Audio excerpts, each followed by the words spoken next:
Bien le bonjour et bienvenue sur l'Enthousiaste, le podcast qui vous fait découvrir des réalités faites main par des personnes qui ont osé essayer.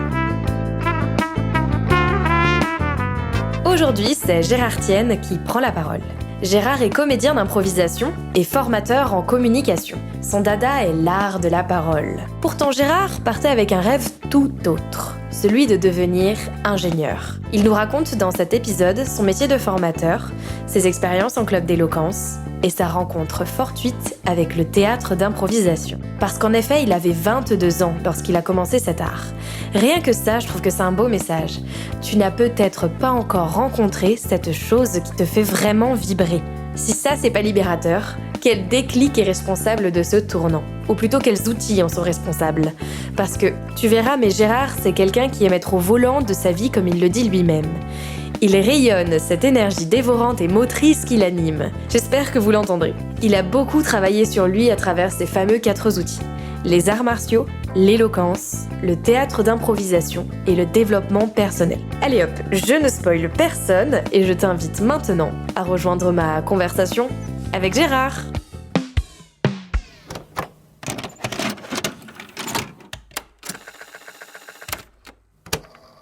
Et bien le bonjour Gérard. Bonjour Louane. Et bienvenue donc sur l'Enthousiaste. On est très content de te recevoir. Est-ce qu'on pourrait commencer par toi qui te présentes de la manière dont tu souhaites pour les personnes qui ne te connaissent pas encore ? Je m'appelle Gérard Tienne, français d'origine sino-malgache. Sino, ça veut dire... Chinois. Ok. Et non pas sinophile, rien à voir avec les chiens. Quoique certains font la relation, mais on n'ira pas plus loin sur le cliché. Papa de 2 enfants, séparés, là je suis en couple et heureux. Je suis à mon compte, donc comédien, improvisateur depuis 24 années, formateur en communication, et puis citoyen de la planète Terre. Oh. Et donc on va parler un petit peu de l'improvisation justement, Ouais. que tu as défini un peu, tu me diras si je me trompe, mais l'amour avec un grand I. Ah, ouais. Ce que j'ai vu, est-ce que déjà pourquoi l'improvisation ? L'improvisation, je pense que ça correspond à une nature que j'ai. Moi, j'ai toujours fait... on vous apprend à mettre à des bips et des machins comme dans les raps américains. J'ai toujours aimé faire le couillon. Et à un moment donné, c'était dans ma petite chambre d'étudiant à Reims. À un moment donné, j'écoute sur ma petite radio. Oui, à l'époque, il n'y avait pas de smartphone. C'était en 1900. Et donc, j'écoute ma radio, puis j'entends mon animateur préféré à l'époque, c'était Max, le roi de la radio, sur Fun Radio. Et il parlait, c'était un gros tchatcheur, vraiment. Il aimait faire des marathons de radio, d'ailleurs. Et à un moment donné, il parle d'une forme de théâtre qui s'appelle le théâtre d'impro. Il disait, t'as pas besoin de faire, d'écrire de texte ou de jouer le texte de quelqu'un. Et tu peux laisser libre cours à ton imagination, tu peux déconner. Et paradoxalement, aujourd'hui, où j'ai un peu l'étiquette... de Monsieur Théâtre. Moi, le théâtre, c'est pas trop mon délire, les thématiques, etc. Mais le fait de m'exprimer librement sur une scène, avec mon univers, je me suis dit, waouh, ça faut que j'en fasse. Bon, manque de bol, à Reims, il n'y en avait pas, donc j'ai dû attendre quelques années, donc à Dijon, pour enfin pouvoir commencer l'improvisation théâtrale en tant qu'amateur. Et une bonne vingtaine d'années plus tard, j'y suis encore. Et t'avais quel âge du coup à ce moment-là ? Parce que du coup, à l'époque, j'avais 61 ans. À l'époque, j'avais... qu'est-ce que je vais te dire ? Moi, j'ai commencé l'impro, c'était à Dijon. Faut que je regarde les dates. J'ai plus les trucs en tête, mais je devais avoir peut-être j'avais 22 ans, je crois. Rien que ça, tu vois, ça en dit long, parce que souvent, les passions comme ça, les gens les développent très tôt. Souvent, tu sais, ils disent j'ai commencé, j'avais 6 ans, ou tu vois, et après, ils ont plein qui font leur vie à partir de là, et je trouve assez... c'est aussi un beau message, je trouve, de se dire je suis pas encore tombée dessus, et c'est ok. Oui. C'est possible. C'est aussi quelque chose qui est pas forcément toujours très mis en avant, de se dire... moi, je pense que c'est pas mal aujourd'hui avec les réseaux sociaux et autres. On a vraiment accès à beaucoup d'informations. Et je pense que moi, un message qui peut être intéressant, oui, que je vais faire passer, je suis un messager. Non, mais vraiment un truc que je pense et que j'ai vécu et que je transmets d'ailleurs, c'est... je trouve ça important d'être à l'écoute de soi. Tiens, moi, qu'est-ce qui me fait résonner ? Et ce qui est le plus dur, c'est de devenir qui on est. C'est-à-dire on peut être dans un environnement, et on l'est souvent d'ailleurs, un environnement qui a des normes. Bah ça c'est normal, ça c'est pas normal, ça c'est bien, ça c'est pas bien, ça c'est utile, ça c'est pas utile. Et le fait de savoir, d'avoir le courage de se dire, en fait moi ce ne sont pas mes normes, et puis moi je préfère ci et ça parce que sincèrement et honnêtement je me sens en phase avec moi. Le fait d'être à l'écoute de soi. Donc on parle beaucoup de communication interpersonnelle, donc d'une personne à une autre. La communication intrapersonnelle, c'est une des 7 ou 10 formes d'intelligence. Et le fait d'être dans l'introspection et de savoir justement écouter notamment ses émotions, parce qu'aujourd'hui, dans le monde du travail, on est beaucoup en tout cas à calculer, à jauger, à mesurer, à faire rentrer dans les cases, etc., etc. Et le côté, le QI, ça on aime ça. Alors je sais pas si en école d'ingénieur on met encore 100% du curseur sur le QI, mais moi dans les sphères que je fréquente, on parle énormément du QE, donc le quotient émotionnel. Et j'ai jamais entendu ce mot. Vraiment. C'est un drame. Quotient émotionnel, hyper important. Et dans les processus de recrutement, aujourd'hui, j'entendais une collègue qui disait « Ah bah tiens, ma fille, elle a eu le bac, 99,15% de réussite. » Donc on voit que le bac n'est plus le moment où il y a une sélection, ça se fait plus tard, à la fac ou en études supérieures, peut-être au niveau licence, ou même, donc c'est là où j'interviens beaucoup aussi, au niveau des recrutements. Et dans les recrutements, CV, lettre de motif, ok, on va beaucoup mettre l'accent sur tout ce qui est technique, premier tri, mais qu'on veut voir la personne en face à face lors d'un entretien d'embauche, donc la personne en chair et en os, ce qu'on va énormément évaluer, c'est le savoir-être. Attitude, comportement, notamment avec d'autres êtres humains, et quelle est cette personnalité ? Quelle est sa personnalité ? Et ça, donc, c'est le quotient émotionnel. Le quotient émotionnel, c'est ta capacité, c'est l'intelligence émotionnelle. Moi, dans telle situation, moi, avec telle personne, comment je suis capable d'être au clair sur quelle est l'émotion qu'elle est en train de vivre, quelle est l'émotion que je suis en train de vivre, et éventuellement, comment je peux adapter mon émotion ou comment je peux adapter ma communication pour faire en sorte que notre communication soit positive et harmonieuse. Donc ça, c'est notamment ce que aujourd'hui tu enseigne ou en tout cas accompagne les gens à développer dans ton métier de coach. Ouais, énormément. C'est pas ce qu'on me demande en numéro 1, mais comme on me laisse carte blanche parce que on fait confiance en ma pédagogie, d'après ce que j'ai appris, ce que je pratique au quotidien et ce qui m'a fait évoluer, me sentir en phase avec qui je suis, ouais, clairement, l'émotion, le quotient émotionnel, l'intelligence émotionnelle, parce qu'on est des êtres d'émotion avant d'être des êtres de raison. C'est ce que je mets en lumière. Après, les gens prennent ou prennent pas. Mais clairement, je mets des gifles positives en parlant de ça. Que les personnes aient 16 ans ou 60 ans. Et ça consiste en quoi, du coup, est-ce que toi, en gros, ton métier, c'est d'être à la fois comédien professionnel en théâtre d'impro et coach? Ou alors, c'est pas sans ça rentrer dans les définitions de qu'est-ce qu'un coach, qu'est-ce qu'un formateur, etc. Moi, je travaille beaucoup depuis 10 ans à peu près dans les structures d'insertion professionnelle. Donc, ça peut être des missions locales, ça peut être des écoles La Deuxième Chance. Donc, aujourd'hui, c'est beaucoup des personnes qui m'emploient. Après, j'ai d'autres clients, mais pour l'essentiel aujourd'hui, c'est ça, insertion professionnelle.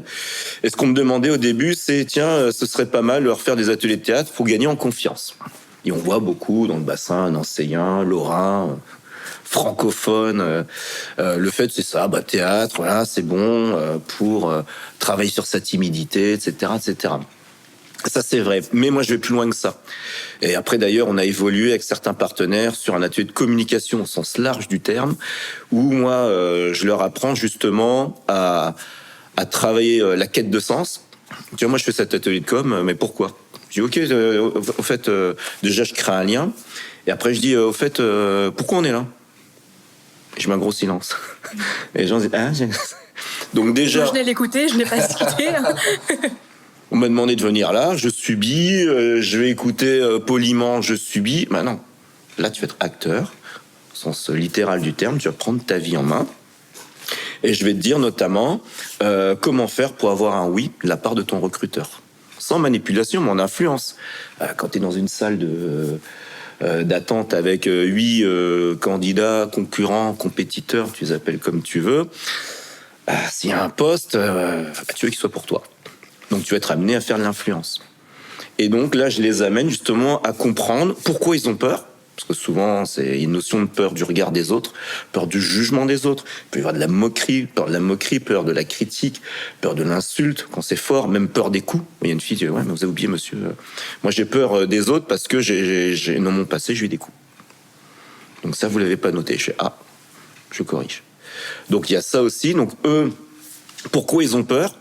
Donc là, je rentre, alors plus que dans les mécanismes externes de la respiration qui sont très puissants et très utiles, et j'en parle, je parle aussi des mécanismes internes.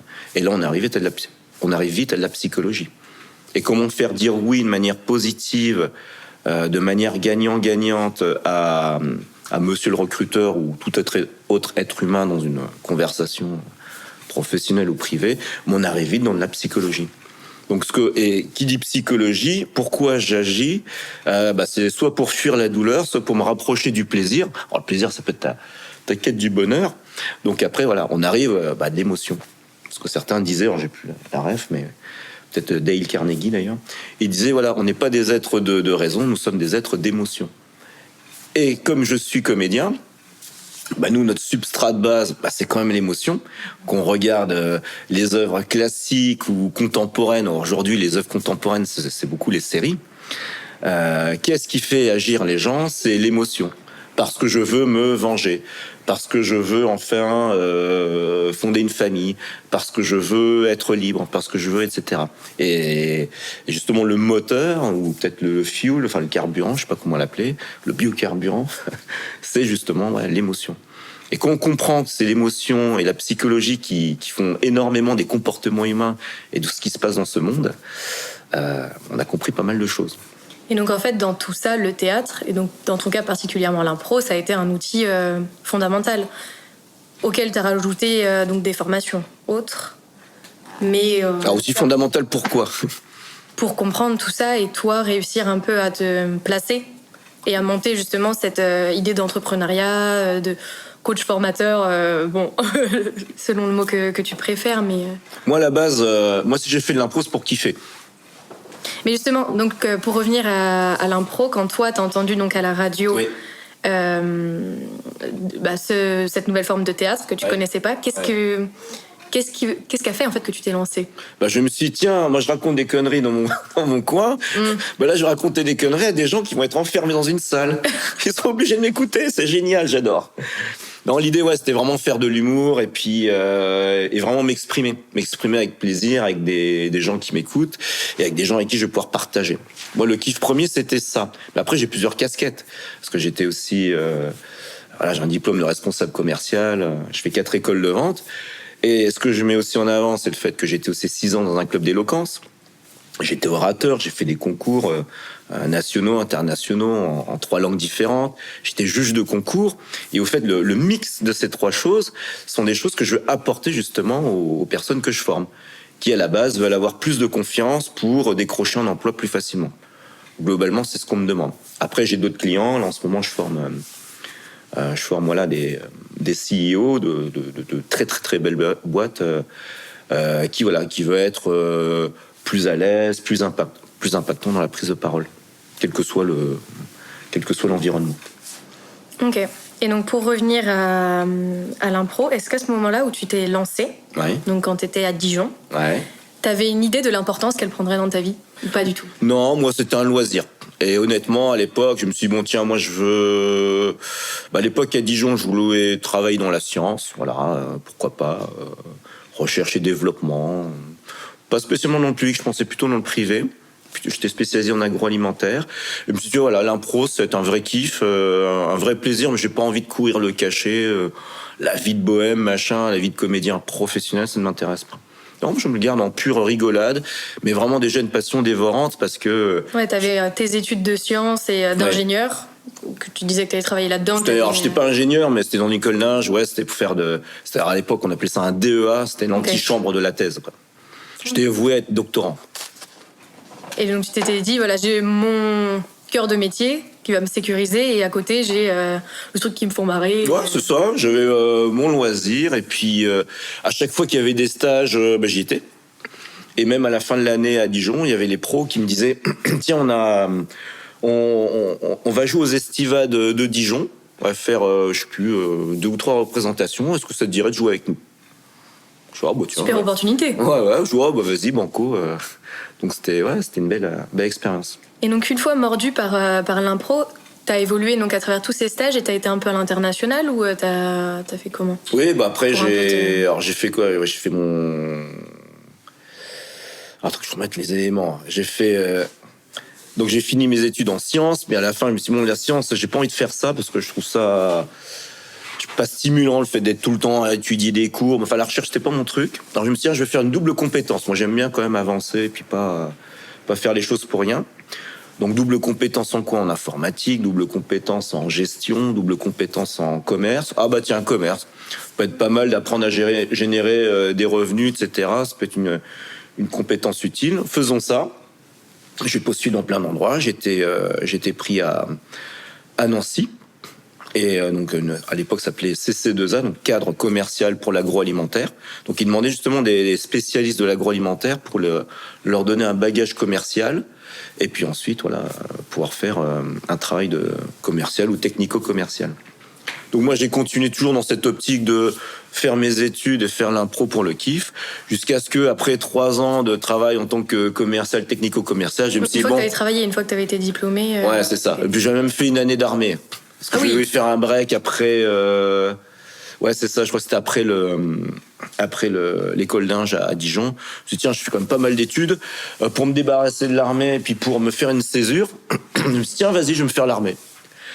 Okay. Donc j'ai vécu ça, j'ai bien rigolé, j'en ai bien bavé aussi.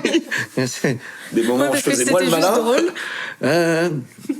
Et voilà, donc 3 ans dans le métier en tant que commercial, avec un beau costume, etc.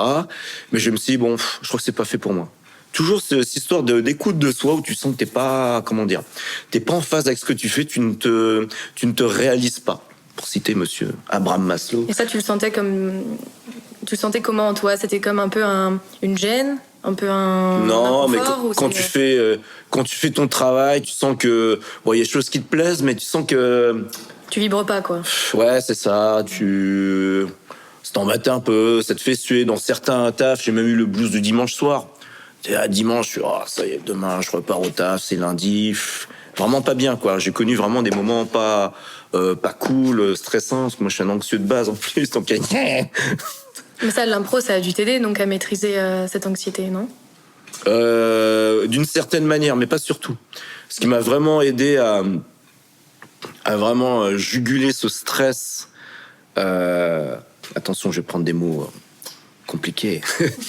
Juguler ce stress de manière holistique, c'est vraiment le développement personnel. C'est vraiment ça qui m'a permis de retrouver un cap, de retrouver une capacité à gérer mon navire, quelle que soit la tempête. Et ouais, ça a été vraiment un tournant marquant dans ma vie. Ok, parce que justement, en farfouillant un peu dans ton site, ouais. J'ai eu la sensation, dis-moi si je me trompe, que tu avais mis en place comme 4 outils justement pour travailler sur toi, travailler sur ces inconforts, ces complexes et tous les trucs qui pouvaient un peu te déranger, qui étaient donc l'art martial, les arts martiaux, pour ce que tu avais appelé sur ton site les complexes physiques, l'éloquence, l'impro et le développement personnel. Ouais. C'est comme ça que tu ressentais quand t'as fait tous ces... Non, ça s'est fait... comment te dire tu me les rencontres, mais moi aussi. Moi, c'est un peu des opportunités, en fait. Mais justement, toujours ce leitmotiv de... T'es à l'écoute de ta petite voix. Et j'étais là, puis moi, de base, alors après, je vais pas rentrer dans les considérations, les batailles de chapelle, c'est une bonne dénomination, c'est une mauvaise dénomination. Mais voilà. Moi, je suis plutôt de type ectomorphe, plutôt de type très très mince. D'accord. Alors, je te rentre pas dans les batailles de chapelle parce que, bref, sinon ça va être long. Vous faites vos recherches sur Google et puis on est parti. Mais voilà, je suis plutôt de type ectomorphe, voilà, très très mince. Je suis fils de légionnaire, donc on a toujours cette culture, pas mal de self-défense, arts martiaux, sport de combat. Enfin, moi, c'est un truc qui me plaisait bien.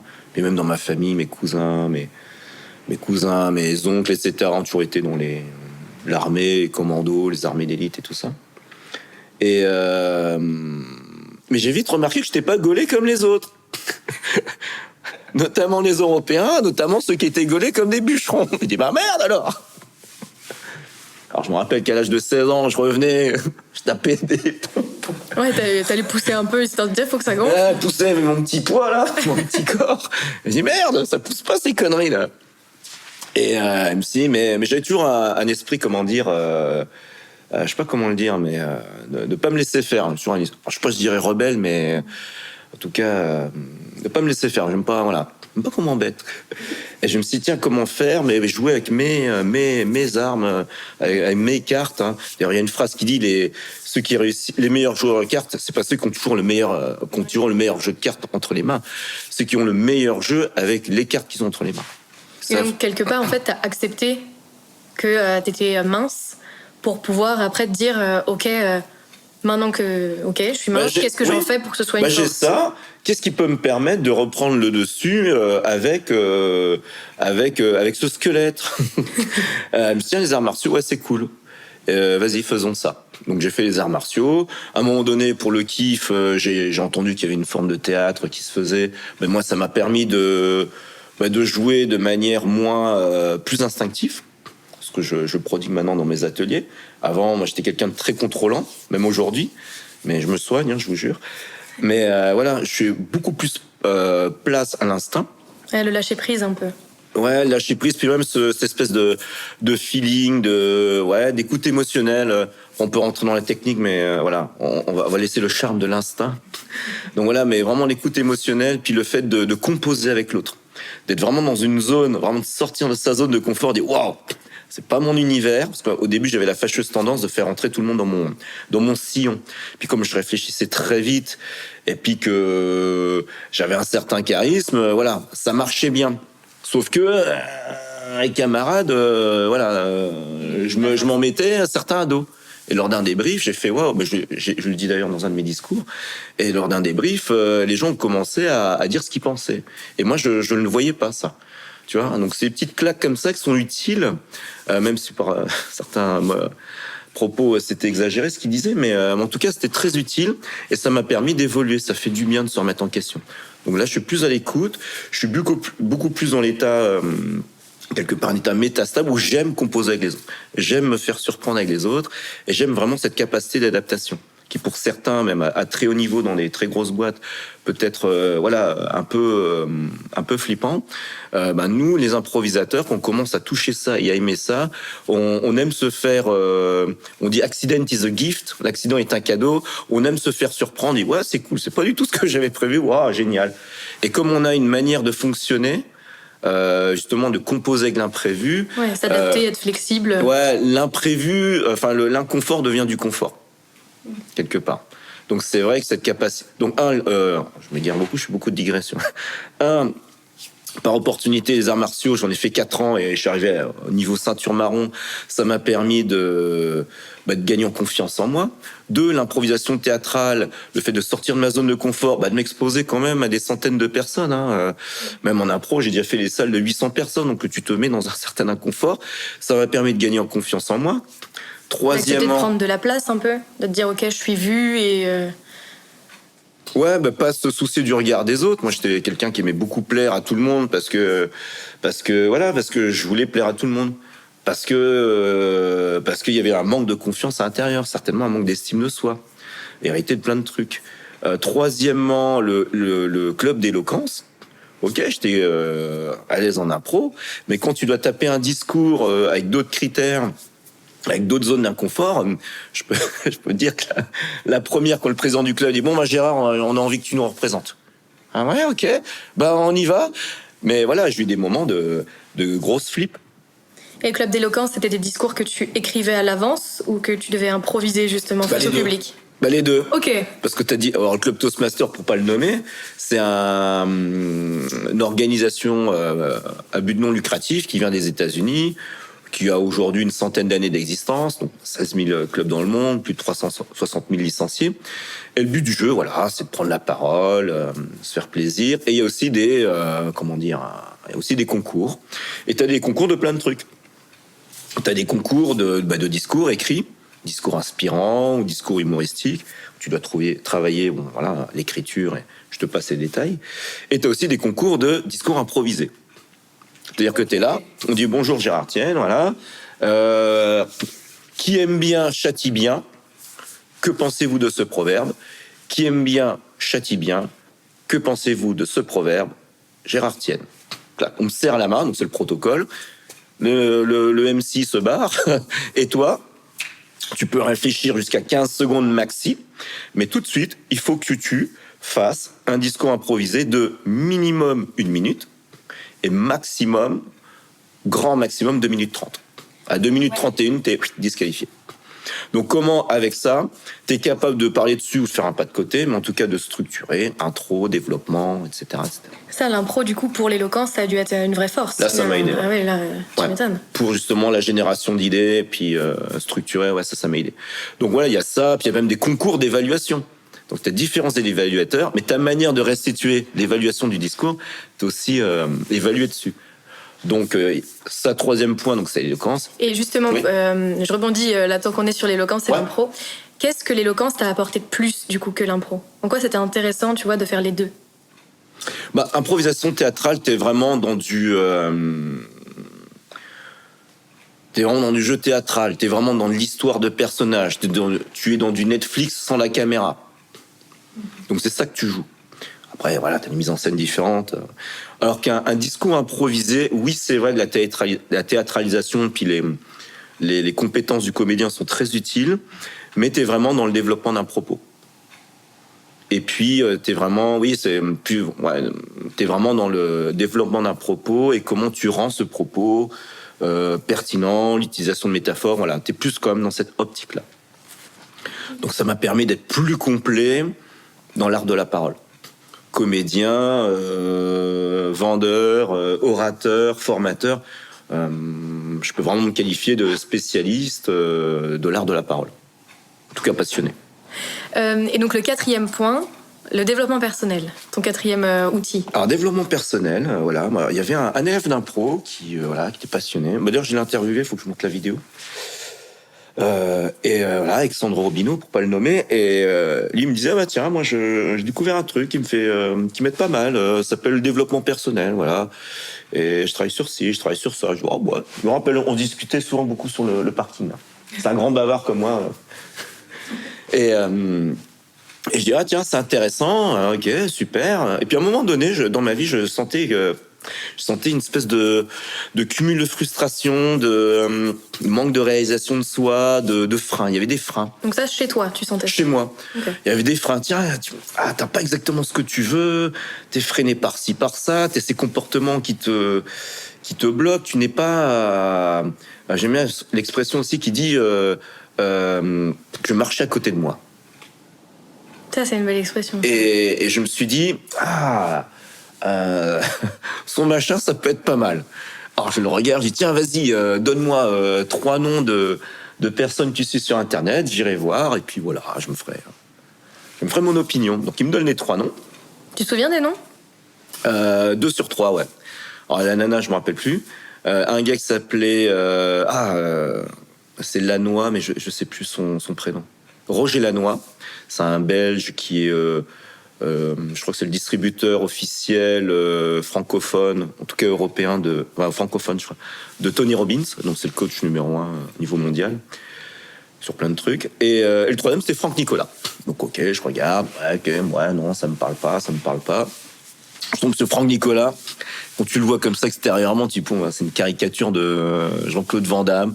Tu vois un mec, je crois peut-être une petite 40aine d'années, musclé, t-shirt moulant, une casquette, des grands gestes, et des I et des A. Et je le regarde, et je suis, oh là là là là, ça c'est... Ah non, c'est too much. Et quand je l'entends parler, je fais, ah ouais, c'est pas con. Puis... On marque un point. Continue à parler, ouais, c'est ça. Ah ouais, c'est pas con. Un 2e point. Puis il reparle, ah ouais, quand même, c'est vraiment pas con.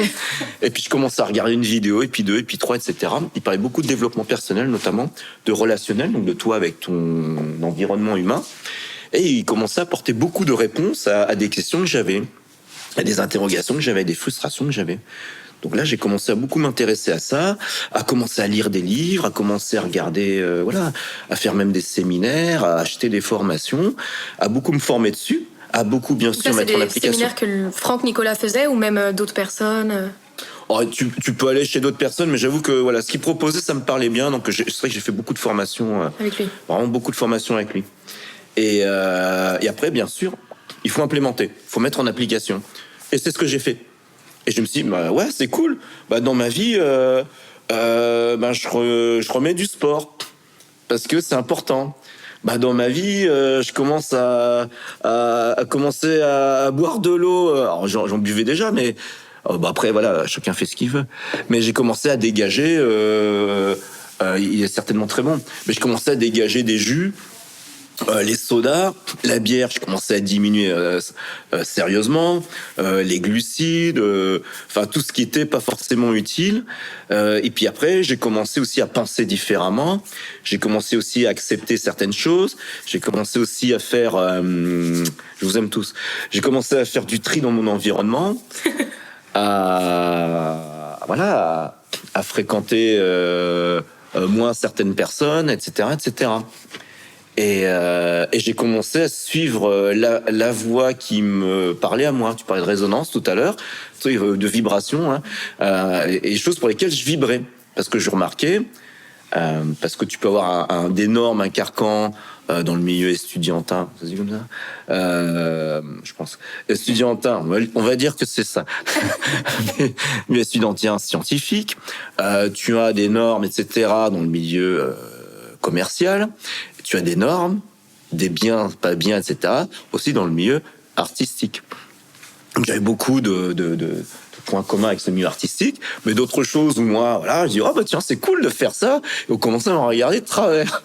Je dis, mais merde, qu'est-ce qui se passe? Il rentre pas dans le cadre. Je suis gentil, ouais. Aimez-moi. Ah, c'est toujours cet amour de vouloir plaire à tout le monde. Et justement, grâce au développement personnel, je me suis dit, tu sais quoi, je vais faire un truc complètement fou, complètement dingue, je vais devenir qui je suis. Et ça me plaît. Et fondamentalement... Tu te l'as dit texto comme ça, je vais devenir qui je suis? Oh, je me suis pas dit à haute voix dans ma salle de bain, ça faisait... Mais, ouais, plus ou moins intérieurement, ouais, bien sûr. Et je me suis dit, tiens, vas-y, maintenant tu fais les trucs qui te plaisent. Et si on te dit, tu n'es pas bien, tu es trop ceci, tu n'es pas assez cela, eh bien, écoutez, bah, c'est votre opinion. Mais c'est pas la vérité, parce que ce que tu dis que je suis, c'est pas vrai. Et moi, tous les jours, je fais du bien à des gens, j'aide des gens, ça peut être des migrants d'Afghanistan, d'Irak, de Syrie. J'ai travaillé avec une Syrienne la semaine dernière. Des gens qui sont en grande précarité dans le milieu, dans les quartiers, en grande précarité, en ruralité. Parce que je suis aussi dans la ruralité, je vous aime beaucoup tout ça. Je suis toujours ça, on va mettre un petit truc qui peut être désobligeant. Je vais genre en Meuse, je vais au fin fond des Vosges, etc., etc. Travailler avec les fameux bûcherons. Ouais, mais non, c'est encore d'autres personnes. Mais ouais, c'est ça. Tu vois, vraiment avec des personnes de tout milieu. Et ouais, j'aime pas voir les gens souffrir. Et après, ouais, j'apporte mes outils, ma vision, et puis les gens prennent ou pas. Mais voilà, j'ai décidé justement de vivre ma vie. Et c'est vrai que le développement personnel, et aujourd'hui encore, et je pense que c'est un truc qui fait vraiment partie de ma vie pour toujours, c'est énorme. C'est énorme parce que ça me permet enfin de toucher la plénitude dans tous les départements de ma vie. Et j'ai des belles perspectives d'évolution. Et ça me permet, quand j'ai des coups de moins bien, de me départir de la morosité ambiante. En ce moment, t'allumes les médias, t'écoutes les gens, ils sont tous en colère, ils sont tous peur. Ouais, c'est un peu un socle dans lequel tu peux te retrouver et t'asseoir, quoi. Où tu te dis, si là tout autour de moi commence à être branlant, j'ai ces outils qui permettent de me stabiliser. Voilà, je veux pas remettre mon destin entre les mains de quelqu'un ou quelqu'une. Je contrôle pas tout. Je prends le pouvoir de ma vie, quoi. Ouais, mais ce que je peux contrôler, je le fais. Et je me mets des trucs positifs en tête qui me font du bien au niveau physique, au niveau mental, au niveau spirituel. Et c'est cool. Et puis, je vais être le meilleur modèle possible aussi pour mes enfants. C'est intéressant parce que tu disais, donc, Soit on en a parlé juste avant, non, c'était sur ton site, je crois que j'avais lu ça. Donc tu disais que le développement personnel, ça a été un tournant dans ta vie parce que tu devais rebondir. Ouais. Et le mot rebondir, quand j'avais lu ça m'avait fait sourire parce que c'est exactement comme ça que Franck Vogel, qu'on a reçu il y a quelques temps sur le podcast, avait défini l'enthousiasme. Il le définissait à travers justement quelqu'un d'enthousiaste et sa capacité à rebondir. Et je trouvais ça me faisait assez sourire. Et je me demandais en fait si... comment toi, là, tu pourrais... quel conseil tu pourrais donner aux personnes qui nous écoutent pour dépasser un peu l'autocensure, les pensées limitantes, tu sais, ces petits trucs qui t'enferment comme ça pour justement... comme tu me parlais là, du jeune de 21 ans, là, quand on s'installait, ça lui avait ouvert un peu... Ouais, elle a même dit j'en ai des frissons, hein. Tellement ça lui a éclaté le cerveau. Positivement, évidemment. Toujours, positivement. Toujours, c'est vrai. Pour aller même au-delà de ce syndrome de l'imposteur, tu vois. Ouais. Il faut, moi je dirais travailler votre connaissance de vous. Il faut bien se connaître. C'est-à-dire quoi ? C'est-à-dire quel homme, quelle femme je vais être dans 1 an, dans 3 ans, dans 5 ans. Attention, je vais dire des gros mots. Vous ne direz pas à vos parents. Surprenez-vous à rêver votre vie. En gardant la tête. J'aime bien aussi l'expression qui dit, j'ai beaucoup d'expressions. La tête dans les étoiles, mes pieds sur terre. Donc voilà, moi dans 1 an, dans 3 ans, dans 5 ans, dans 10 ans, je rêve de vivre avec telle personne, dans tel lieu, avec tel style de vie, à faire telle activité, etc., etc. Pas avoir peur de se projeter, en fait. Oui. Parce que moi, je vois des jeunes de 16 ans, ça a pleuré, quoi. Lycée technique, dans les sections commerciales, ils se projettent pas au-delà de 1 jour. Et c'est morose, mais à fond. Et on entend le discours, ça a pleuré, vraiment, c'est triste. Mais l'idée, c'est ça. Travaillez votre pourquoi. Alors, je vous conseille de lire, de regarder les vidéos de Simon Sinek, donc Simon Sinek, S-I-N-E-K. Et il a écrit un livre, c'est Trouver votre pourquoi, un truc comme ça. Et à partir du moment où on a son pourquoi je devrais faire ça ? Pourquoi je devrais affronter autant d'obstacles ? Pourquoi je devrais avancer dans telle direction malgré le vent contraire ? Pourquoi ?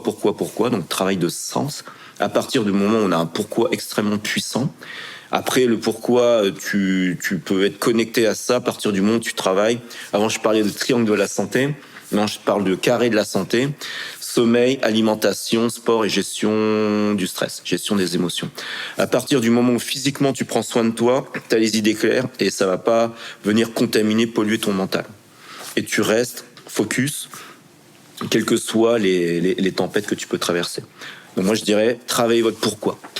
Et toi, c'est quoi ton pourquoi justement ? Mon pourquoi, moi ce que je veux... C'est pas diffusé au grand public, ça. Hein, je veux dire, les trucs intimes. Hein. Moi, mon besoin numéro 1, alors je sais pas si ça te parle, c'est la pyramide de Maslow. Non. Donc, allez voir sur Google. Abraham Maslow, c'est un psychologue, je crois psychologue social, qui a, pareil, défini une pyramide des besoins de l'être humain, qui est contestable. Bon, on va pas rentrer dans les batailles de chapelle. Mais voilà, il a hiérarchisé comme ça les besoins de l'être humain. À la base de la pyramide, tu as les besoins physiologiques, boire, manger, se reproduire, etc., etc. Ensuite, les besoins, alors pas dans l'ordre, hein, mais le besoin d'appartenance, besoin de sécurité, besoin de réalisation de soi. Donc ça, c'est vraiment au sommet de la pyramide. Et moi, je sais qu'un... Ça veut dire quoi, réalisation de soi ? Réalisation de soi, c'est-à-dire moi, je rêve d'être astronaute. Donc en fait, c'est de faire passer de ses rêves à la réalité, quoi. Ouais, c'est ça. Il y a un mot comme ça. Moi, j'aime bien une phrase que j'ai lue qui dit « Un entrepreneur, je me la répète, un entrepreneur, c'est quelqu'un qui prend ses rêves pour des réalités. » J'aime bien ça. Et moi, je pense que le besoin numéro 1, hérité de l'enfance, plein de trucs. Après, il faudrait que tu appelles un psychothérapeute. Mais mon besoin numéro 1, c'est un besoin de sécurité. Et dans plein de domaines différents. Donc notamment peut-être affectif, besoin de plaire à tout le monde, besoin financier. En ce moment, on parle beaucoup de pouvoir d'achat, beaucoup de plein de trucs comme ça. Pourquoi ? Enfin, il y a énormément de gens, voilà, qui ont besoin de ça. Et donc, comment justement générer de l'argent ? Moi, je suis travailleur indépendant depuis presque 20 ans. Donc c'est moi qui vends, c'est moi qui fais mes stratégies. Si je suis bon, tant mieux. Si je suis pas bon, mais c'est ça qui est rigolo quand même, parce que t'es passé d'un d'un cadre avec, tu vois, le côté agroalimentaire, etc., où tu aurais eu vraiment cette sécurité-là? Pas forcément, mais a priori, oui, dans l'esprit des gens classiques, oui. Enfin, t'aurais pu te trouver, je pense, un job de salarié dans une boîte. Enfin, ça t'aurait pas fait vibrer. Donc, mais en tout cas, en sécurité monétaire, je pense que t'aurais quand même pu te trouver des passerelles plus évidentes que l'intermittence. Bon, en tout cas, ouais, mes camarades de classe qui, pour certains, sont directeurs de labo, je sont restés à Dijon ou pas très loin, effectivement. Mais après, moi, en numéro 1, pareil, moi, il y a un truc, je pense qu'en valeur forte, j'ai ce besoin de sécurité à plein de niveaux. Donc, si tu étudies tout ce que je fais dans ma vie, toutes les actions que je fais, ça va dans ce sens-là. Même le fait d'aimer la self-défense et tout ça, ça va dans ce sens-là. Et autre chose aussi, c'est... je crois que j'ai un fort besoin de liberté. Le fait d'avoir un patron... Je crois que j'aurais beaucoup de mal à avoir un patron. Donc, franchement, tu me mets en salarié aujourd'hui, j'aurais vraiment beaucoup de mal. Et quelqu'un qui dit « fais ci, fais ça, sinon je te tape sur les doigts, je te tire l'oreille, je te remonte les bretelles. » Moi, je vois des personnes... alors, je donne très peu de détails pour conserver un maximum l'anonymat, mais je vois beaucoup de personnes qui ont des très beaux postes dans des très belles boîtes, mais qui dépendent, qui à des beaux niveaux de hiérarchie, qui dépendent du grand patron. Et voilà. Et quand le grand patron est souriant, c'est super. Quand le grand patron est moins souriant, c'est moins super. J'en connais plein des gens comme ça. Dans le public, dans le privé, dans le social, et c'est pas, ça me plaît pas. Moi, j'aime bien j'aime bien avoir mon volant, le volant de ma vie entre les mains, et si je me plante, c'est ma faute. Et tant pis pour moi. C'est quelque chose qui t'a été inculqué dans ton cadre familial, par exemple, quand t'étais plus jeune? Enfin, genre tes parents, non. Ils sont pas entrepreneurs ou Non. C'est quelque chose que t'as forgé? Oui. Ok. Ouais. Grâce à quoi? Développement personnel. Okay. Ça m'a appris à aller chercher les outils qui me manquaient quand j'avais des carences. Ah ouais, mais comment En ce moment, je travaille beaucoup sur la prospection commerciale. Ah tiens, mais comment on fait pour vendre? Ah, comment on fait pour trouver des clients? Ah, parce que c'est dur. Et comment on fait pour ci? Et comment on fait pour ça? Et comment tu fais, toi, pour travailler ton corps comme toi tu le voudrais? Bah, va chercher l'information, il y a des spécialistes. Ils savent faire que ça. Il y a un livre que tu peux acheter, il y a un livre qui est certainement acheté. Il va me coûter 9,99 €. Il va me rapporter beaucoup plus. Il y a plein de gens. Il y a un rappeur. Alors je déforme un peu les propos parce que quand il le dit texto, bon, ça peut être très très punch et très très grossier. Mais il dit cacher le secret à quelqu'un, cache-le dans un livre. Je trouve ça génial. Et à partir du moment où j'ai appris avec le développement personnel, qui est beaucoup décrit par certains. Et c'est vrai qu'il peut y avoir des dérives. Dès qu'on te dit donne-moi ton numéro de carte bleue et éloigne-toi des autres, et tu sens que ça te fait pas du bien, effectivement, fuis ça, parce qu'il y a certains qui font des abus. Mais moi, c'est pas du tout le cas. Et j'impacte positivement plein de gens. Mais à partir du moment où moi j'ai compris que je pouvais aller là où je voulais, et certains qui sont mes mentors l'ont fait, et que ce qui te manque, bah, tu peux, aujourd'hui, tout ce qui te manque, il y a des gens qui l'ont fait. Et aujourd'hui, alors c'est génial, parce qu'à mon époque, c'était moins le cas, mais c'est dans un livre, ta réponse est dans un livre, ta réponse est sur Internet, ta réponse est dans la tête de quelqu'un d'autre, ta réponse est dans un séminaire. Et je cherche, quoi. Ouais, c'est ça, et puis je mets en application, et puis ça marche, tu vois, step by step, ça marche. Alors, je me prends des revers, et c'est plus long que prévu et plus difficile, etc. Mais bon gré mal gré, je suis plutôt en progression, donc c'est. Et quand tu étais enfant, ado, enfin tu vois, sur cette période-là, ouais. Comment tu t'imaginais aujourd'hui? Aujourd'hui, mon fantasme avorté, c'était d'être ingénieur. Okay. Parce que j'étais dans un collège-lycée privé catho. Il y avait cette notion d'élitisme. Moi, au collège, j'étais vraiment une tronche. Mon plus mauvais classement de toutes les classes de 3e, c'était 3e, justement. Donc, j'oscillais entre le premier et le 3e. Et je suis plus en moyenne G. Bon, je sais plus combien j'avais, mais je pouvais aller jusqu'à 18 de moyenne G, quoi. Donc, c'était vraiment, voilà. En seconde, une bonne gifle dans ma tronche. 2 sur 20 en physique. Elle ne sera jamais physicien. Mais voilà, j'avais toujours cette idée de voie royale en tête. Mon frère, lui, il est ingénieur en agro. Bon, maintenant ingénieur de production. Mais moi, c'est toujours mon rêve. Donc je dis, tiens, ce serait cool, ingénieur, t'as un statut, t'es notable, t'es ci, t'es ça. En plus, ça correspond à des trucs scientifiques que j'aimais bien quand ça marchait bien pour moi. Et voilà comment je me voyais. Vraiment une vie de cadre classique, le petit doigt sur la couture du pantalon. Et t'as eu un moment déclic où justement t'es passé de ce rêve-là à je vais devenir improvisateur professionnel et je vais aller vers cette voie-là? Le déclic, je l'ai eu dans le milieu professionnel. Après ma 3e boîte, j'ai fait ça va toujours pas.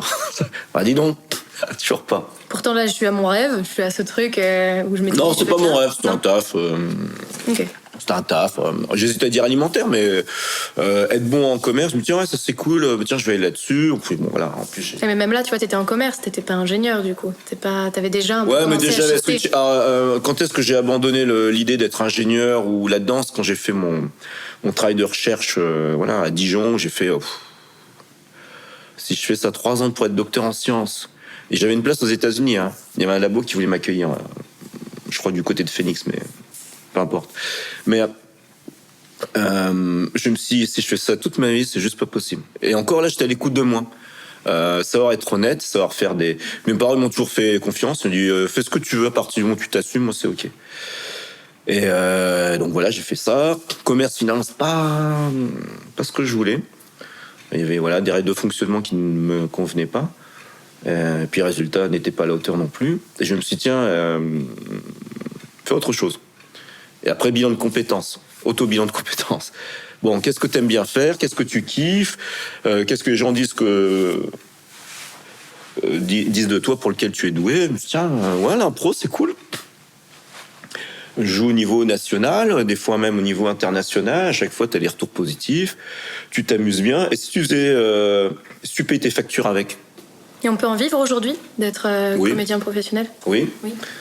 Moi, je connais plein qui vivent de ça. Alors, je dis pas qu'ils vivent comme des nababs ou quoi que ce soit, mais c'est un style de vie. Mais voilà, et je me suis dit, tiens, ça ne me convient pas. L'impro, ça me fait bien kiffer. Et si je paye mes factures avec? Donc, j'ai consulté l'entourage. J'avais un copain qui était professionnel du théâtre. Je lui ai dit, tiens, voici ma situation. Qu'est-ce que tu me conseillerais de faire pour être professionnel et payer mes factures avec? Donc il m'a dit, donne des cours, ça donne un pseudo fixe. Ensuite, tu fais des spectacles. Et une fois que tu as l'intermittence, tu peux vivre en tant que comédien professionnel. Et je me suis dit, tiens, vas-y, on fait ça. Et je me suis donné un horizon temporel de 3 ans. Même si au bout de 3 ans, ça galère, vraiment trop, tu reprends un métier normal. Lequel, je sais pas. Mais je reprends un métier normal. Ouais, t'avais un objectif où tu t'es dit, là, faut que je... Quand même, on est sérieux, madame. Je donne tout pendant 3 ans et puis hop... Ouais, c'est ça. Et mais qu'est-ce qui fait, selon toi... Et là, ça fait 18 ans. 18 ans. Contrat rempli. Ouais, avec des perspectives d'évolution, même si j'ai des up et des down, mais globalement, j'ai une bonne raison de faire en sorte que ça... Et qu'est-ce qui fait, selon toi, un bon improvisateur? Et un bon improvisateur, c'est quelqu'un qui est un bon observateur de la vie. Alors, je vais parler comme un scientifique, un afro-cartésien, mais qui a beaucoup de banques de données, de plein de profils psychologiques de gens, et qui, à un moment donné, il a le mix comme ça, qui tourne dans sa tête et qui instinctivement ressort un personnage qui lui vient, qui, moment to moment to moment, donc instant après instant, justement, compose avec son partenaire, ses partenaires, pour jouer une tranche de vie éphémère qui peut durer 30 secondes ou 1h30. Ok. Est-ce que tu arriverais à donner comme 3 moments forts justement de ton parcours et de ton évolution que tu souhaites à partir de quand? C'est toi qui choisis. À partir du moment où je suis né.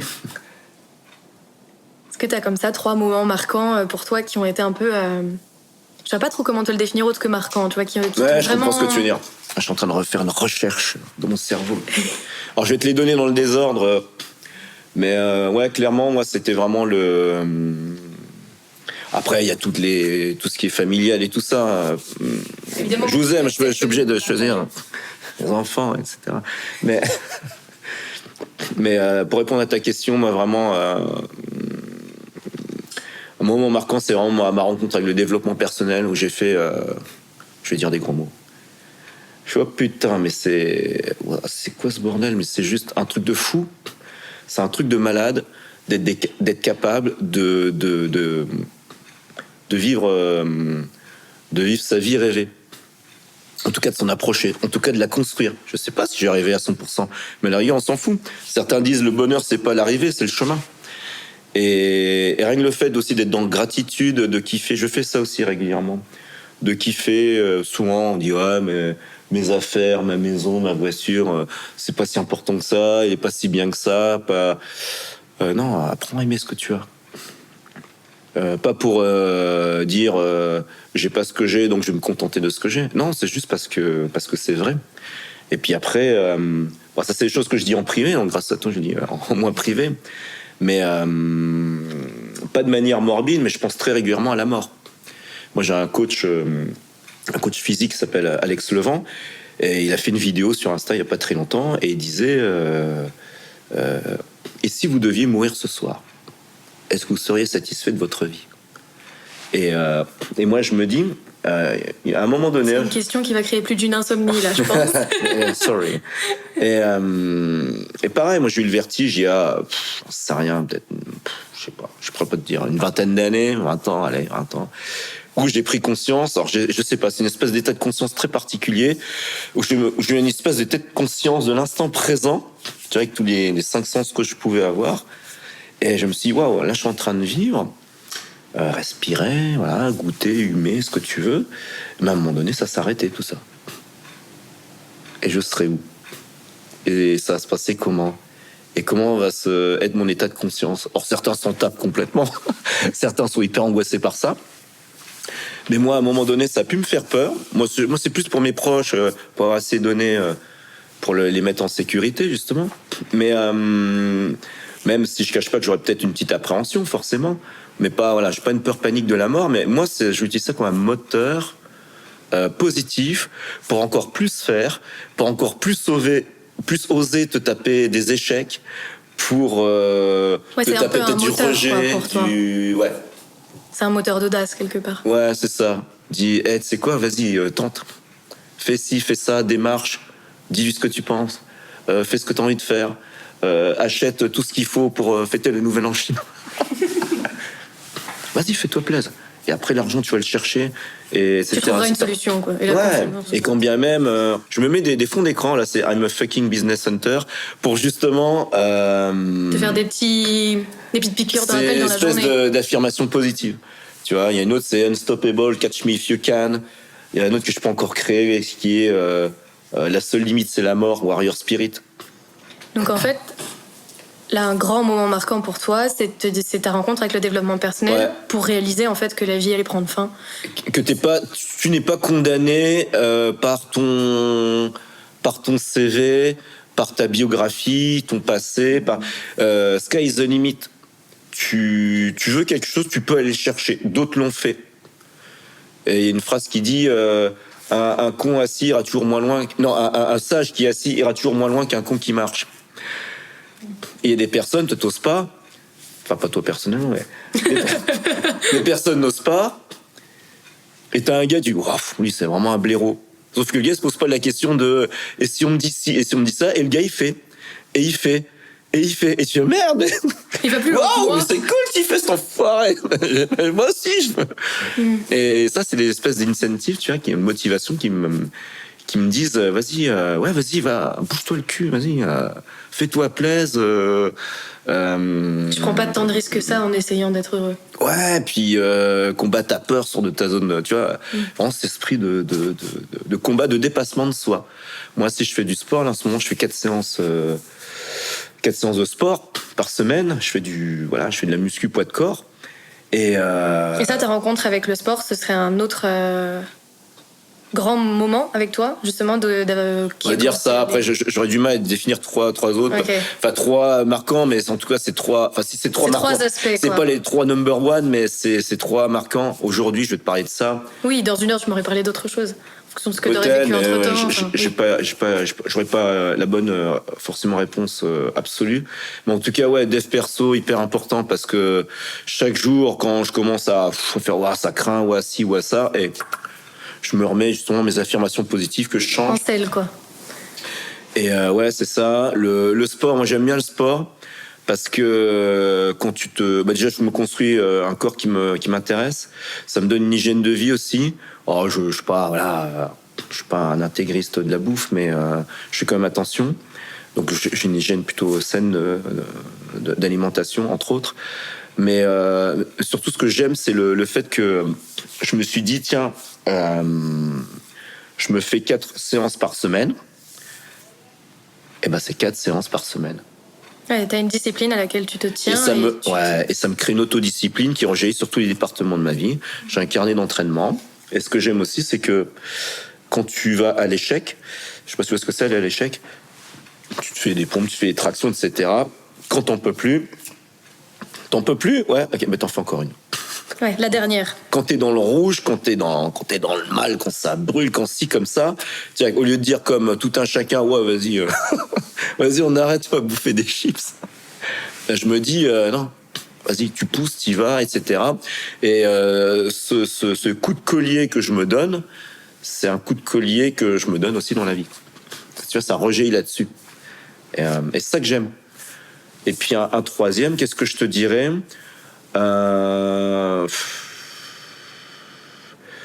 Ouais, c'est un moment marquant. Après, il y en a certainement 20 000 autres. Hein. Mais un moment marquant, outre ma compagne, etc. Oui, je t'aime. Mes enfants. Mais du coup, ça me grille les autres. Mais un autre moment marquant, et maintenant ça m'a échappé.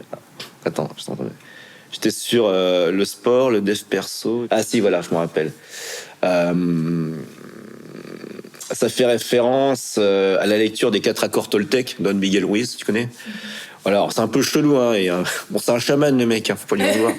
Mais voilà, c'est un conte initiatique quand même qui est super intéressant, et c'est un truc que j'ai appris, qui est une continuité de ce qu'on m'a inculqué quand j'étais petit, d'être gentil avec les autres, etc.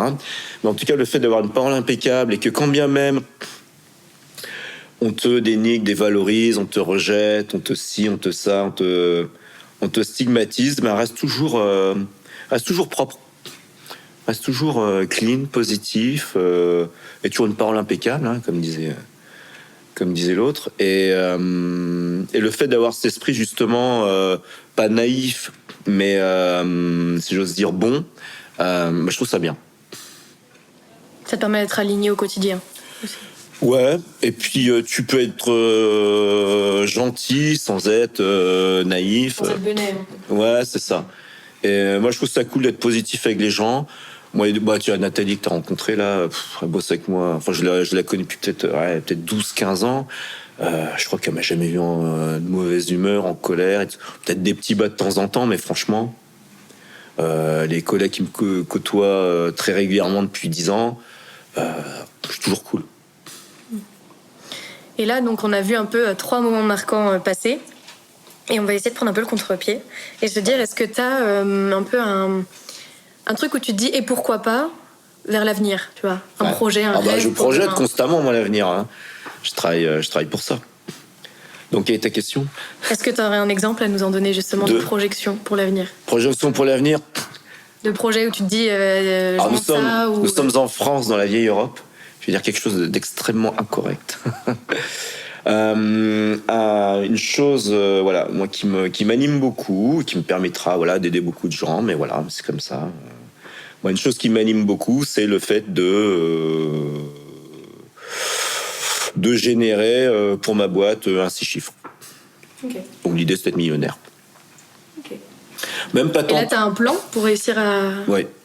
Même pas tant parce que j'ai envie de la vie de château, etc. Bon, voilà, 2-3 belles choses, ça me plaît bien. Bon, honnêtement, j'ai pas de grands besoins, mais c'est pour le challenge. Parce que si tu veux ça, t'es obligé de devenir plus. Tu remarques que les mentors que j'ai, les modèles que j'ai, ils ont été obligés de prendre encore plus soin de leur santé.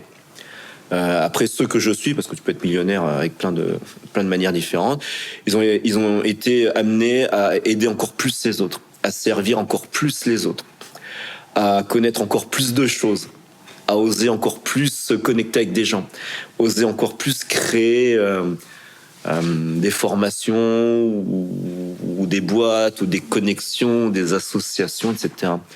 Et moi, j'aime cette idée de devenir plus. Le classique en dev perso, c'est être la meilleure version possible de soi-même.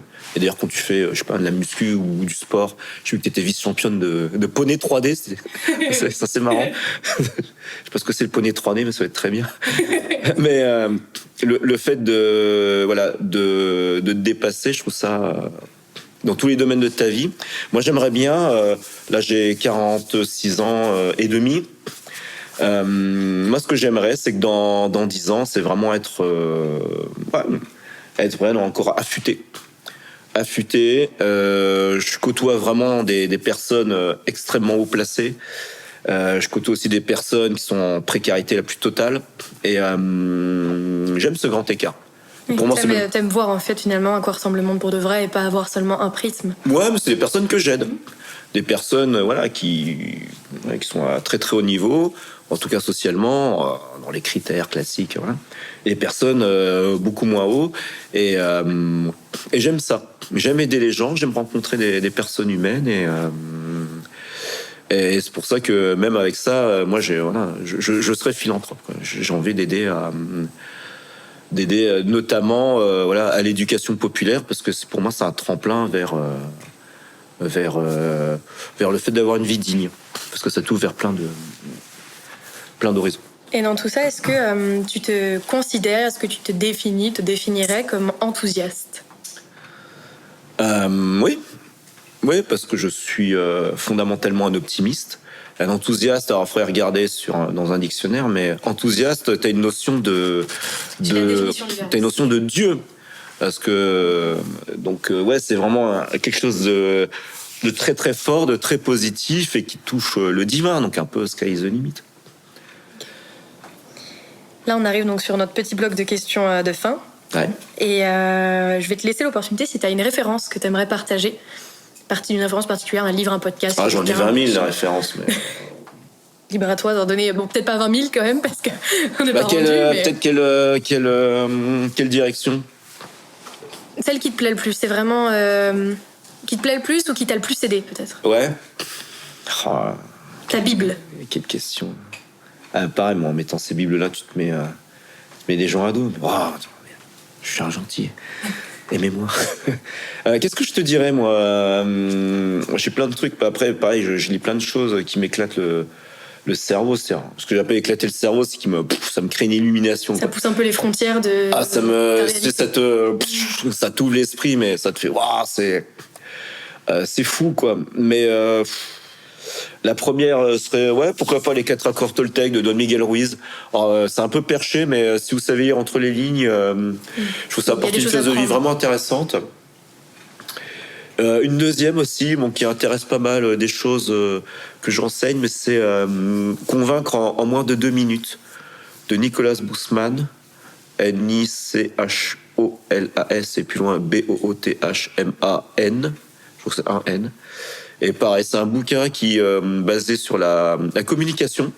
Comment tu peux justement communiquer avec quelqu'un, puis le convaincre en utilisant. Alors c'est beaucoup un bouquin de vulgarisation de PNL, programmation neurolinguistique. C'est très accessible et quand je l'ai lu, j'avoue que ça m'a été vraiment une révélation. Ça a été vraiment un bouquin de chevet. Ça reste pour moi encore une référence. Parce que quand vous voulez convaincre quelqu'un, peut-être pour un emploi, peut-être pour une association, peut-être pour une cause positive, X, Y ou Z, le fait d'être capable de dire waouh, moi je peux passer au niveau supérieur parce que j'arrive à fédérer des gens, j'arrive à faire adhérer des gens à mon projet, le fait de convaincre, et moi je vois des gens qu'on soupçonnerait pas, mais qui ont peut-être même 40 ou 50 ans ou plus, qui ont énormément de problèmes d'estime d'eux. Et donc le fait de convaincre est extrêmement problématique aussi. Beaucoup d'une cinquantaine d'années me disent je ne sais pas me mettre en valeur, je n'arrive pas à me mettre en valeur. Et t'as beaucoup de personnes, là en ce moment je vais intervenir là pour un club d'expat en Afrique du Sud. Alors c'est beaucoup c'est un profil cadre, entrepreneur, etc. Freelance aussi. Et j'ai traité notamment la thématique du syndrome de l'imposteur. Donc on voit que des personnes qui ont une expérience, qui ont un beau CV, des belles cartes de visite, mais qui ont quand même ces problèmes-là. D'où le développement personnel, d'où le fait d'être à l'écoute de ses émotions, d'où le fait de travailler là-dessus pour se sentir bien avec soi, quelle que soit sa définition du bonheur. Je trouve ça super important. Est-ce qu'il y a un sujet qu'on n'aurait pas abordé et que tu aurais aimé aborder, voilà, est-ce qu'il y a quelque chose que tu aimerais ajouter, où tu t'étais dit, en venant à cette interview, j'aimerais bien qu'on parle de ça, et dont on n'a pas encore parlé? Certainement plein de choses, j'intéresse à plein de trucs. Non, je sais pas si je voudrais parler de choses qu'on n'a pas abordées, mais je voudrais peut-être surligner quelque chose qu'on a abordé. Et vraiment, pour rebondir sur ce que tu viens de dire, le fait de devenir qui on est, je trouve ça important. Et ceux qui nous écoutent, quel que soit l'âge, surprenez-vous à rêver qui vous voulez être dans 1 an, 3 ans, 5 ans, 10 ans, et mettez en application un plan d'action qui bougera, je vous rassure. C'est pas une ligne droite. Ça donne un point de départ. Ouais, complètement. Mais en tout cas, vivez votre définition du bonheur, donnez-vous les moyens, et puis faites ce qu'il faut pour garder justement cette motivation. Alors les bodybuilders parlaient de grind, donc c'est vrai cette capacité à être persistant, on disait les Anglais, à être persévérant dans l'effort quand ça fait mal, qu'on a envie d'abandonner. Donc le fait de travailler sur son physique pour avoir le meilleur mental le plus clair possible. Ouais, c'est ça. C'est qu'est-ce que je dirais? Coupez-vous des personnes toxiques, coupez-vous des sources d'informations toxiques. Pour justement réussir à les identifier, être honnête, se dire cette personne est toxique, et puis réussir à soit couper la relation, soit les éloigner le plus possible, et puis et accepter. Je pense qu'un truc qui est important avec les personnes toxiques, c'est accepter que une personne toxique n'est pas forcément toxique en soi, mais toxique dans cette relation-là. Oui, parce qu'elle n'est pas avec tout le monde. Voilà. Oui, c'est vrai. Eh bien mais en tout cas, ça, vivez votre définition du bonheur. Ne marchez plus à côté de vous. Donc après, ce serait l'objet d'un gros coaching avec plein de questions, mais faites ça. Faites ça parce que c'est trop con de suivre le courant général, mainstream, le courant général, et puis de passer à côté de ce qui nous aurait fait kiffer et rêver à côté de soi. Ouais. Et maintenant, donc, je t'offre ce fameux dernier mot. Ça y est, je suis stressé. Eh oui, attends, faut pas se planter. Vite, une fouquette. Est-ce qu'en un mot, est-ce que tu aurais un mot à partager aux auditeurs ou pour t'aider à toi-même au début de toute cette aventure, il y a 20 ans, pour t'aider ou pour aider la personne qui écoute à franchir ce pas, tu vois, à voir cette personne qui a ce rêve et qui n'ose pas forcément se lancer, qui a cette peur. Qu'est-ce que tu pourrais lui donner un peu comme bille, justement, pour réussir à... Alors, une bille, il faudrait un paquet de billes, un sac de billes. Mais un mot qui me vient en tête. Après, il faudrait le développer, tu penses bien. Hein. Mais moi, il y a un mot qui me vient en tête, qui m'a pas mal impacté, c'est mindset. C'est vraiment ce que tu as entre les deux oreilles qui va faire que ça va déclencher tout le reste. Donc l'état d'esprit. Puis après, si je développe, il faut que tu me laisses 4 heures. Voilà, donc si quelqu'un veut s'intéresser au mindset, peut contacter Gérard. Oui, et puis après il y a plein de sources qui vous plaisent, hein, mais clairement, mindset, c'est vraiment ce que j'allume chez tous ceux avec qui je travaille. C'est vraiment cet état d'esprit je travaille beaucoup avec des gens. D'ailleurs, je me spécialise dans l'antiglossophobie, donc le fait de ne plus avoir cette peur qui peut être panique de prendre la parole en public. Apparemment, c'est 75% de la population mondiale qui vit ou qui a vécu ça. Et c'est ça. Donc moi, plus que les... et je respecte beaucoup les collègues, mais plus que les trucs externes, d'ancrage au sol, de respiration qui sont très puissants, de gestuelle, de placer sa voix, de diction, pour moi, ce sont des mécanismes externes. C'est vraiment sa psychologie, sa manière de voir les choses, sa manière de ressentir les choses, sa manière peut-être d'interpréter les choses différemment, qui va faire que l'extérieur va changer. Je voulais dire un truc par rapport à ça, c'est C'est une phrase de T. Harv Eker qui disait si tu veux d'autres fruits, il faut changer les racines. Ça, c'est une jolie phrase. Changez vos racines. Changez vos racines. Est-ce que tu aurais des liens vers lesquels on pourrait rediriger les personnes qui souhaitent en savoir plus sur toi, voir ton travail, etc. Des liens, ils peuvent voir ma chaîne. Tout est en cours de développement. Hein. Après, elle sera parfait dans 20 ans, mais ils peuvent venir sur ma chaîne YouTube pour un petit peu ce que je fais.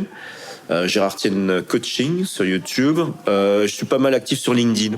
Là, c'est vraiment le fer de lance qu'on va développer là cette année. Sur LinkedIn, Gérard Tienne. Il y a aussi un Gérard Tienne Coaching. Alors, je vous explique pas l'histoire. Hein. C'est un peu compliqué. Je rebascule les trucs sur l'un sur l'autre. Mais bon, c'est un peu compliqué. Mais voilà, tapez Gérard Tienne sur LinkedIn. Posez-moi des questions si vous le souhaitez. Je vous répondrai. Ça marche. Écoute, merci beaucoup d'avoir pris le temps de discuter avec moi. C'est un plaisir. Et de partager avec tous ceux qui nous écoutent. C'était vraiment très intéressant. Merci. Si je peux aider les gens, ça fait plaisir. Au revoir, Louane. Bonne journée. Merci d'avoir écouté cet épisode jusqu'au bout. Épisode qui, je l'espère, vous a permis de découvrir de nouvelles possibilités et pistes de réflexion. Je m'appelle Louane et aujourd'hui je me suis dit « et pourquoi pas ?» Et vous ?